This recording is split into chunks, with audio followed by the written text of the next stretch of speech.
بسم اللہ الرحمن الرحیم۔ السلام علیکم۔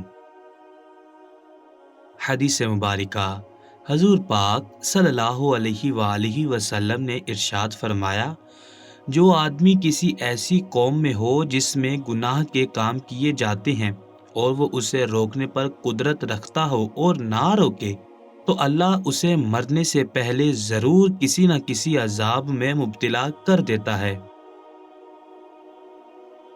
سوال: آذان میں محمد کتنی بار آتا ہے؟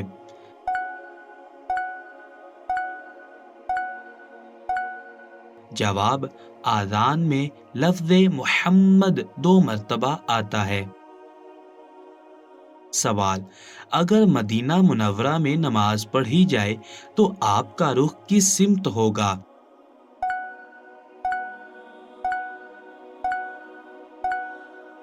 جواب: اگر مدینہ منورہ میں نماز پڑھی جائے تو رخ جنوب کی طرف ہوگا۔ سوال: دنیا کی پہلی عبادت کس عبادت کو کہا جاتا ہے؟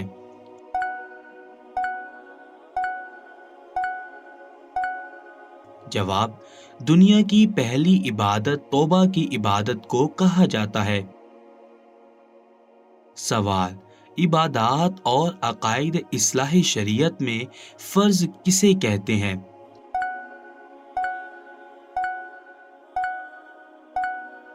جواب: جو دلیل قطعی سے ثابت ہو، فرض کا منکر، کافر اور بغیر کسی عذر کے فرض کو چھوڑنے والا فاسق کہلاتا ہے۔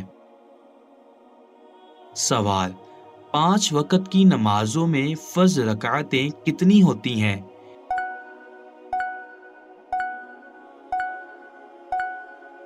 جواب: 5 وقت کی نمازوں میں فرض رکعتیں 17 ہوتی ہیں۔ سوال: نماز میں دعا کے بعد آمین کہتے ہیں، اس کا مطلب کیا ہے؟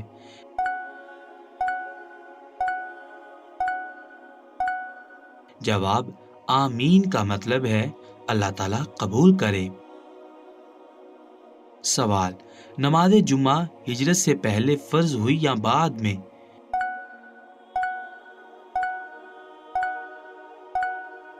جواب: نماز جمعہ ہجرت سے پہلے فرض ہوئی۔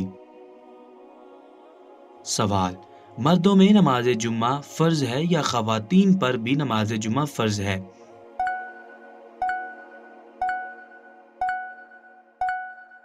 جواب: جی نہیں، خواتین پر نماز جمعہ فرض نہیں ہے۔ سوال: وہ کون سی نماز ہے جو انسان بذات خود کبھی بھی نہیں پڑھ سکتا؟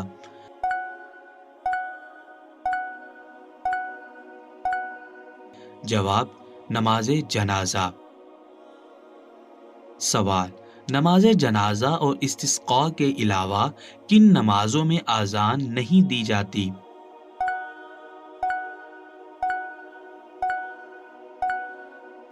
جواب: عیدین کی نمازوں میں آذان نہیں دی جاتی۔ سوال: عید الفطر اور عید الاضحیٰ کی نمازیں کتنی زائد تکبیروں کے ساتھ پڑھی جاتی ہیں؟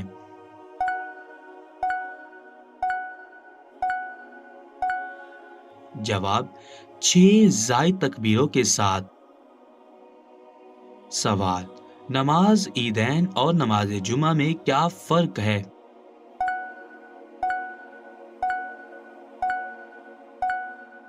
جواب: نماز عیدین میں خطبہ نماز کے بعد دیا جاتا ہے، جبکہ نماز جمعہ میں خطبہ پہلے دیا جاتا ہے۔ اس کے علاوہ نماز عیدین 6 زائد تکبیروں کے ساتھ پڑھی جاتی ہے۔ سوال: نماز استسقاء کی کتنی رکعتیں ہوتی ہیں؟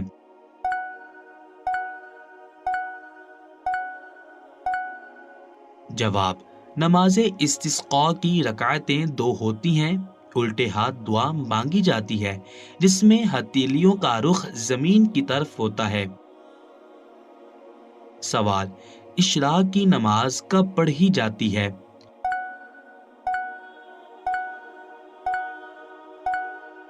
جواب: اشراق کی نماز نماز فجر کے بعد جب سورج طلوع ہو جاتا ہے۔ حدیث مبارکہ حضور پاک صلی اللہ علیہ وآلہ وسلم نے ارشاد فرمایا، مومن تانے دینے والا، لعنت کرنے والا، بے حیا اور بد زبان نہیں ہوتا۔ سوال: وہ کون سی اذان اور نماز ہے جس کا وقفہ ہر مسلمان کے لیے مختلف ہے؟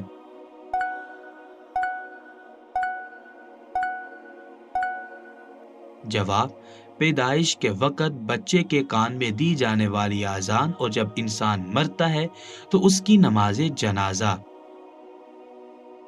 سوال: روئے زمین کا پاکیزہ حصہ جہاں نماز پڑھنا جائز نہیں ہے؟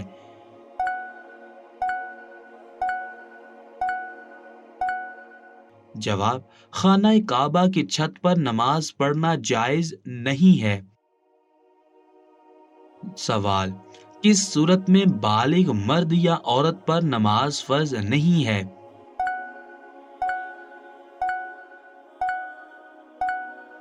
جواب: جب ذہنی توازن درست نہ ہو۔ سوال: کیا مسلمان شراب کا کاروبار کر سکتا ہے؟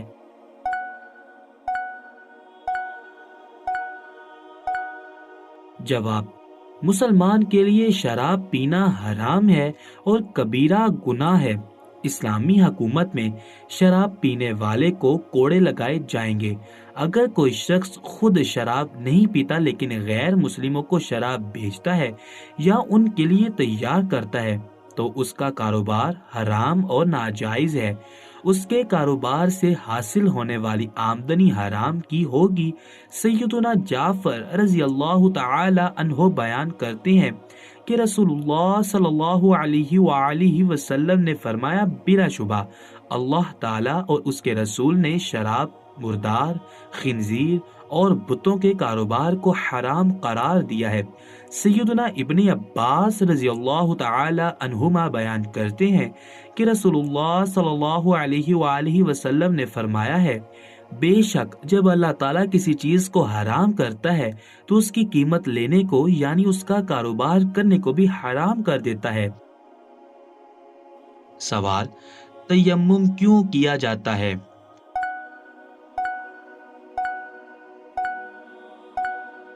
جواب: جب پانی میسر نہ ہو یا پانی کے استعمال سے مرض سے بڑھنے کا احتمال ہو۔ سوال: کیا وضو اور غسل دونوں کا تیمم جائز ہے؟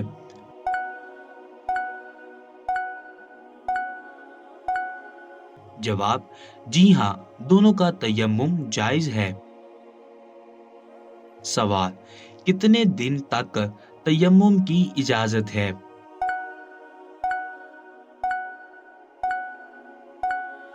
جواب: اس کی کوئی مدت مقرر نہیں ہے، جب تک پانی کے حصول میں دشواری ہو اس وقت تک تیمم کی اجازت ہے۔ سوال: کس مہینے میں سود حرام کر دینے کی آیت نازل ہوئی؟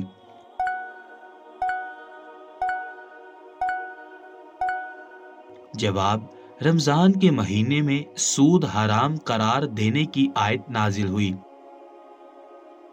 سوال: وہ 5 دن کون سے ہیں جن میں روزے رکھنا حرام ہے؟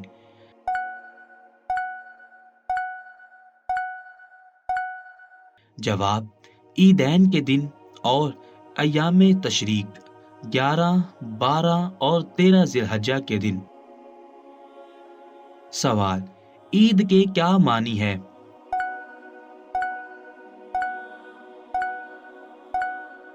جواب: خوشی کا وہ دن جو بار بار لوٹ کر آئے۔ سوال: روزے فرض ہونے سے قبل روزے کا دورانیہ کتنا تھا؟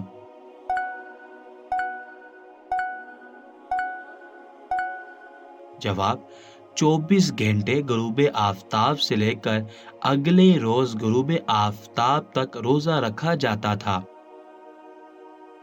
سوال: اعتکاف کے معنی کیا ہیں؟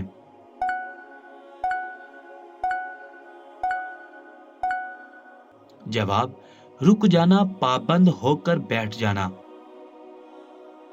سوال: حج کن مسلمانوں پر فرض ہے؟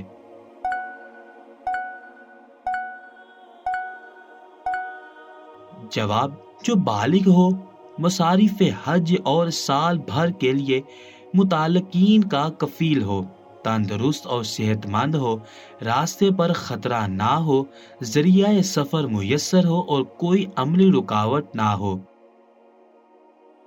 حدیث مبارکہ: حضور پاک صلی اللہ علیہ وآلہ وسلم نے ارشاد فرمایا، جب تم میں سے کسی کو جمائی آئے تو ہاتھ منہ پر رکھ لے، کیونکہ شیطان منہ میں داخل ہو جاتا ہے۔ سوال: حج کے لیے احرام باندھنے کے بعد ایک حاجی کے لیے کون کون سی باتیں ممنوع قرار دی جاتی ہیں؟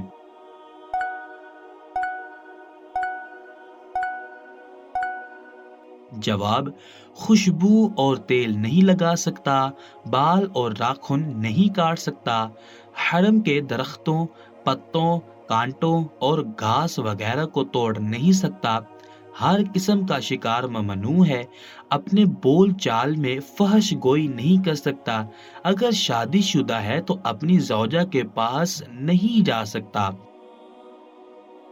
سوال: حج کی ابتدا کس تاریخ سے ہوئی؟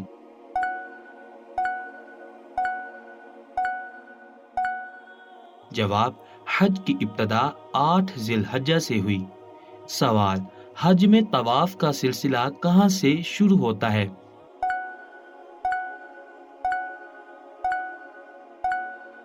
جواب: حجر اسود سے شروع ہوتا ہے۔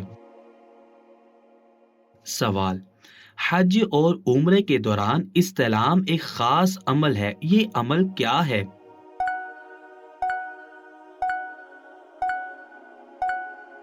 جواب: دونوں ہاتھ حجر اسود پر رکھ کر منہ سے حجر اسود کو بوسہ دینے کے عمل کو استلام کہتے ہیں، لیکن بعض اوقات حج اور عمرے کے دوران زیادہ رش ہونے کی وجہ سے لوگ دور سے دونوں ہاتھ کھڑے کر کے اشارتاً بوسہ دیتے ہیں۔ سوال: وہ کون سا مقام ہے جہاں طواف قدوم کے بعد حاجی 2 نماز رکعت ادا کرتے ہیں؟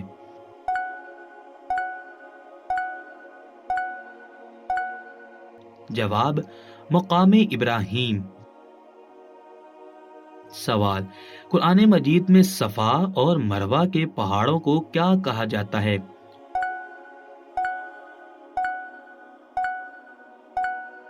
جواب: قرآن مجید میں صفا اور مروہ کے پہاڑوں کو شعائر اللہ کہا جاتا ہے۔ سوال: بیت اللہ میں مناسک حج میں سعی سے کیا مراد ہے؟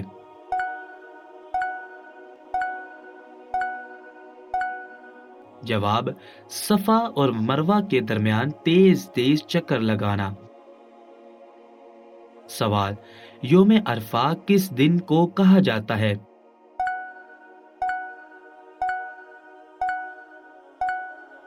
جواب: یوم عرفہ 9 ذی الحجہ کو کہا جاتا ہے۔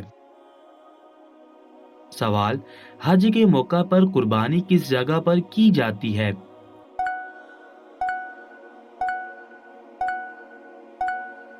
جواب: حج کے موقع پر قربانی مینا میں کی جاتی ہے۔ سوال: حج کے حوالے سے میقات سے کیا مراد ہے؟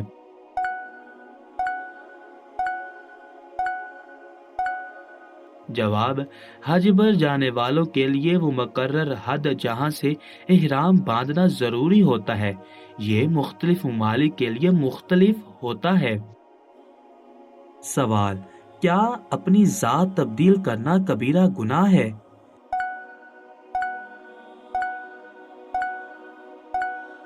جواب: اپنا نسب، خاندان اور ذات وغیرہ تبدیل کرنا کبیرہ گناہ ہے، اور ایسا کرنے والے کے بارے میں رسول اللہ صلی اللہ علیہ وآلہ وسلم نے سخت وعید فرمائی ہے۔ سیدنا ابو ذر غفاری رضی اللہ تعالی عنہ بیان کرتے ہیں کہ رسول اللہ صلی اللہ علیہ وآلہ وسلم نے فرمایا، جس شخص نے بھی جان بوجھ کر اپنے باپ کے سوا کسی اور کو اپنا باپ بنایا تو اس نے کفر کیا، اور جس نے بھی اپنا نسب کسی ایسی قوم سے ملایا جس سے اس کا کوئی نسبی تعلق نہیں ہے تو وہ اپنا ٹھکانہ جہنم میں بنا لے۔ کوئی بھی آدمی اپنی نسبت اپنی قوم یا قبیلے کو چھوڑ کر کسی دوسری قوم کی طرف عموماً اپنے نسب کو پیٹ سمجھنے اور دوسری اقوام کو صاحب فضیلت سمجھنے کی وجہ سے کرتا ہے، حالانکہ اسلام نے نسبی امتیاز کی وجہ سے فضیلت سمجھنے کی تردید کی ہے۔ ارشاد باری تعالیٰ ہے، اے لوگو، بے شک ہم نے تمہیں ایک نر اور ایک مادہ سے پیدا کیا ہے، اور ہم نے تمہیں قومیں اور قبیلے بنا دیا تاکہ ہم ایک دوسرے کو پہچانیں۔ بے شک تم میں سب سے عزت والا اللہ کے نزدیک وہ ہے جو تم نے سب سے زیادہ تقوی والا ہے۔ بے شک اللہ تعالیٰ سب کچھ جاننے والا، پوری خبر رکھنے والا ہے۔ سوال: کیا عمرے کے دوران خانہ کعبہ کا طواف اور صفا و مروہ کے درمیان صحیح ضروری ہے؟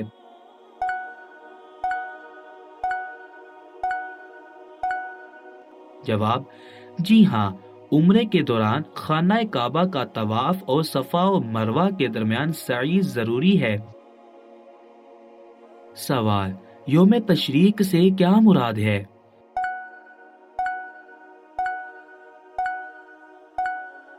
جواب: یوم تشریق سے مراد قربانی کے ایام ہے۔ سوال: قربانی کے گوشت کے کتنے حصے کیے جاتے ہیں؟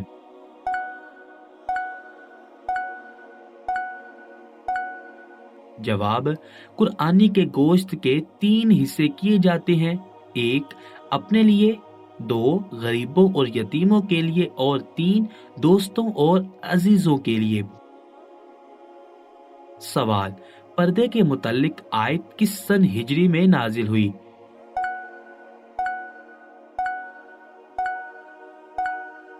جواب: 5 ہجری میں۔ سوال: کیا قربانی کی کال فروخت کی جا سکتی ہے؟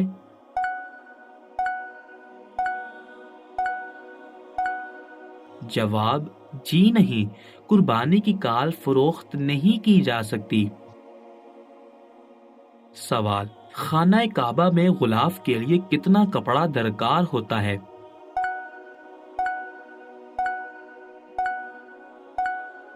جواب: خانہ کعبہ میں غلاف کے لیے 1000 گز کپڑا درکار ہوتا ہے۔ سوال: خانہ کعبہ کا غلاف ہر سال تبدیل کیا جاتا ہے، پرانا غلاف کس مصرف میں آتا ہے؟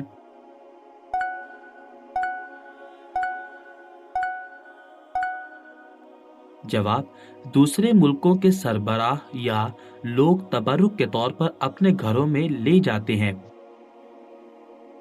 سوال: معجزہ کیا ہوتا ہے؟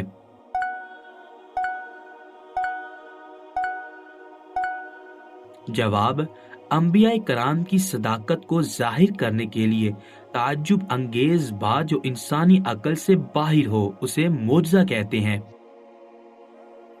سوال: سنت اور حدیث میں کیا فرق ہے؟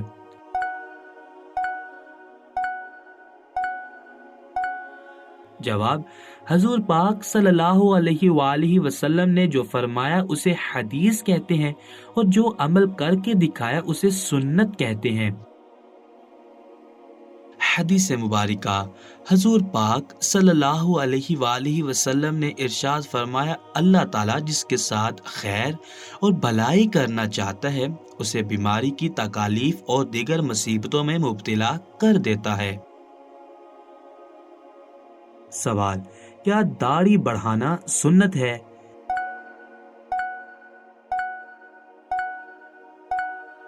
جواب: رسول اللہ صلی اللہ علیہ وآلہ وسلم نے خود بھی داڑھی پوری رکھی ہوئی تھی، اور آپ نے بہت سی احادیث میں داڑھی بڑھانے کا حکم بھی دیا ہے۔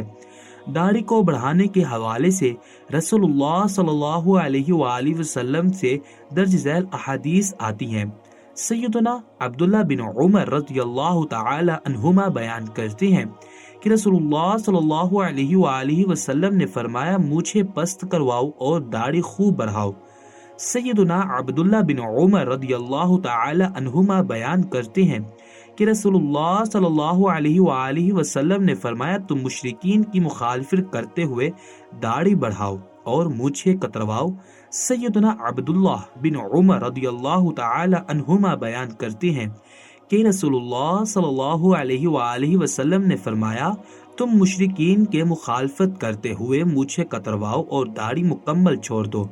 دیگر بہت سی احادیث اسی معنی میں آتی ہیں جس میں داڑھی کو مکمل طور پر چھوڑ دینے اور معاف کر دینے کا حکم دیا گیا ہے۔ اس لیے ایک مسلمان پر داڑھی کو مکمل رکھنا واجب ہے اور کسی بھی طرح سے کترانا جائز نہیں ہے۔ سوال: رات کو دیکھا ہوا خواب بھول جانا کس بات کی علامت ہے؟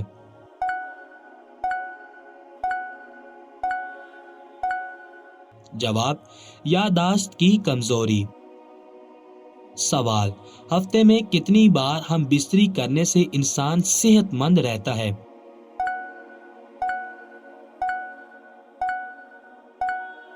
جواب: 2 دفعہ ہم بستری کرنے سے۔ سوال: شادی شدہ عورت اگر چوڑیاں نہ پہنے تو کیا نقصان ہوتا ہے؟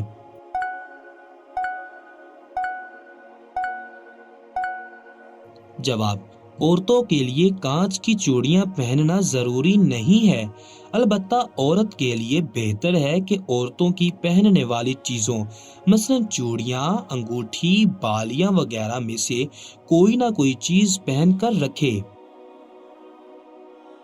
حدیث مبارکہ: حضور پاک صلی اللہ علیہ وآلہ وسلم نے ارشاد فرمایا، اے علی، 3 چیزوں میں تاخیر نہ کرنا: 1 نماز جب اس کا وقت آ جائے، 2 جنازہ جب تیاری ہو جائے، اور 3 بیوہ مطلقہ اور کنواری خاتون کے نکاح میں جب تمہیں اس کا کفو مل جائے۔